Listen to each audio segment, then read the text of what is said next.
بسم اللہ الرحمن الرحیم۔ ناظرین، اس ویڈیو میں ہم بستری کے متعلق کچھ باتیں آپ کے سامنے پیش کریں گے۔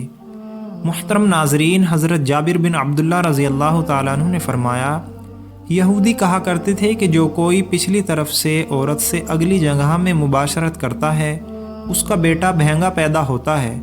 تو اللہ تعالیٰ نے پھر یہ آیت نازل فرمائی جس کا ترجمہ یہ ہے، تمہاری بیویاں تمہاری کھیتیاں ہیں، اپنی کھیتیوں میں جس طرح چاہو داخل ہو جاؤ۔ محترم ناظرین، ہم بستری جمعہ والے دن کیوں نہیں کرنی چاہیے؟ ہم بستری جمعرات کو ہی کرنی کیوں ضروری ہے؟ جمعہ کے دن بھی ایک خاص دن ہے۔ ہم بستری جمعہ کے دن کرنے کے فائدے اس ویڈیو میں آپ کے سامنے پیش کریں گے۔ حضرت علی رضی اللہ تعالیٰ نے فرمایا کہ ہر دن ایک سا ہوتا ہے، مگر جمعہ کا جو دن ہے وہ جمعرات سے بھی زیادہ افضل ہے۔ حضرت عائشہ صدیقہ رضی اللہ عنہا نے عرض کیا، یا رسول اللہ، عورتوں کو بہت سا ثواب مل گیا، مردوں کے بارے میں بھی ارشاد فرمائیں۔ یہ سن کر نبی کریم صلی اللہ علیہ وسلم مسکرائے اور فرمایا، مرد عورت کا ہاتھ پکڑ کر مانوس کرتا ہے تو اس کے لیے ایک نیکی لکھی جاتی ہے۔ جو مرد پیار سے اپنی بیوی کے گلے میں ہاتھ ڈالتا ہے تو اس کے ہاتھ لگانے میں 10 نیکیاں لکھی جاتی ہیں۔ جب وہ اپنی بیوی سے مباشرت کرتا ہے تو دنیا اور مافیہ سے افضل ہوتا ہے۔ جب غسل کرتا ہے تو بدن کے جس بال سے پانی گزرتا ہے اس کے لیے ہر بال کے بدلے میں ایک نیکی لکھی جاتی ہے، اور ایک گناہ معاف ہو جاتا ہے، اور ایک درجہ بلند کر دیا جاتا ہے، اور غسل کرنے کے عوض میں جو چیز دی جاتی ہے وہ دنیا اور مافیہ سے بہتر ہوتی ہے۔ اور بے شک اللہ تعالیٰ اس پر فخر کرتا ہے اور فرشتوں سے کہتا ہے کہ میرے بندے کی طرف دیکھو کہ ایسی سرد رات کو غسل جنابت کے لیے اٹھا ہے اور اس بات پر یقین رکھتا ہے کہ میں اس کا رب ہوں، تم اس بات پر گواہ رہو کہ میں نے اس کو بخش دیا۔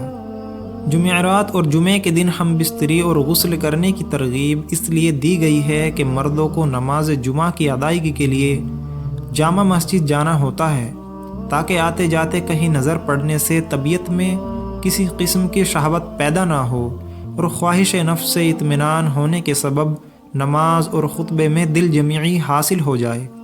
حدیث نبوی صلی اللہ علیہ وسلم ہے کہ مرد کا اپنی بیوی کے ساتھ اکٹھے ایک بستر میں سونا افضل ہے۔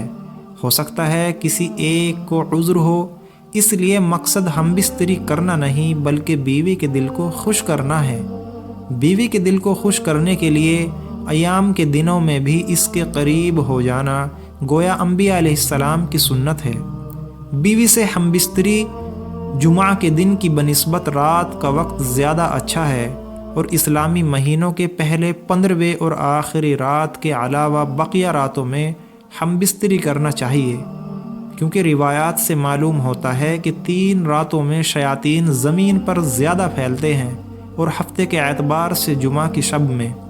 بعض فقہ نے ہم بستری کو مستحب لکھا ہے، اور شب میں بھی شروع کے حصے کی بنسبت شب کا آخری حصہ زیادہ مناسب ہے کہ رات کے حصوں میں سو لیا جائے تاکہ دن بھر کی تھکن سے راحت ملے اور مکمل سکون حاصل ہو۔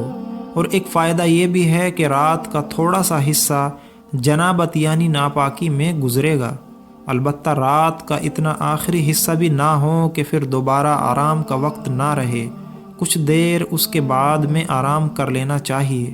جب خاوند کو اپنی بیوی کے پاس آنے کی حاجت ہو تو اس کا طریقہ یہ ہے کہ بیوی کے ساتھ کمرے میں اس وقت اور کوئی نہ ہو، یہاں تک کہ بچہ بھی نہ ہو۔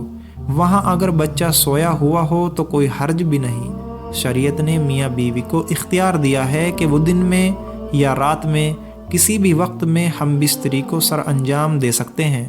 شرعی تقاضا یہ بھی ہے کہ جس قسم کی محبت کی توقع مرد اپنی بیوی سے رکھتا ہے، اسی طرح کی توقع بیوی بھی اپنے شوہر سے رکھتی ہے۔ اخلاقی طور پر یہ مناسب نہیں کہ شوہر اچانک آئے اور اپنا مطلب نکال کر یعنی ہم بستر ہو کر چلا جائے کہ بیوی بدستور تشنا رہے گی، جس سے اس کی تشویش اور حیرانگی لاحق ہوگی۔ لیکن اگر اس ازدواجی ملاپ کو بخوبی سر انجام دیا جائے تو بیوی کے لیے بھی یہ مرحلہ آسان ہوگا۔ مرد کو چاہیے کہ جب وہ اپنی ضرورت پوری کر لے تو بیوی کے پاس سے فوراً نہ ہٹے، کیونکہ اس سے بھی بیوی کی تشویش لاحق ہوتی ہے، بلکہ مرد اس کے بعد بیوی کے ساتھ تادیر موجود رہے تاکہ یقین ہو جائے کہ بیوی کی حاجت بھی پوری ہو چکی ہے، مرد کا بھی ساتھ موجود ہے۔ حضرت ابو ہریرہ رضی اللہ تعالیٰ عنہ سے روایت ہے کہ رسول اللہ صلی اللہ علیہ وسلم نے فرمایا، جس نے حیض والی عورت سے مباشرت، صحبت کی یا کسی کاہن کے پاس گیا اور اس سے غیبی معلومات کے بارے میں کچھ پوچھا اور اس کی کہی ہوئی بات کو سچ مان لیا، تو اس نے محمد صلی اللہ علیہ وسلم پر نازل کی جانے والی چیز کے ساتھ کفر کیا۔ حضرت عبداللہ بن عباس رضی اللہ تعالیٰ عنہ سے روایت ہے کہ انہوں نے فرمایا، جب کوئی شخص حیض کی حالت میں بیوی سے مباشرت کر لیتا ہے تو نبی کریم صلی اللہ علیہ وسلم اسے آدھا دینار صدقہ کرنے کا حکم دیتے ہیں۔ دوستو، ویڈیو کیسی لگی کمنٹ باکس میں اپنی رائے کا اظہار ضرور کریں۔ جزاک اللہ۔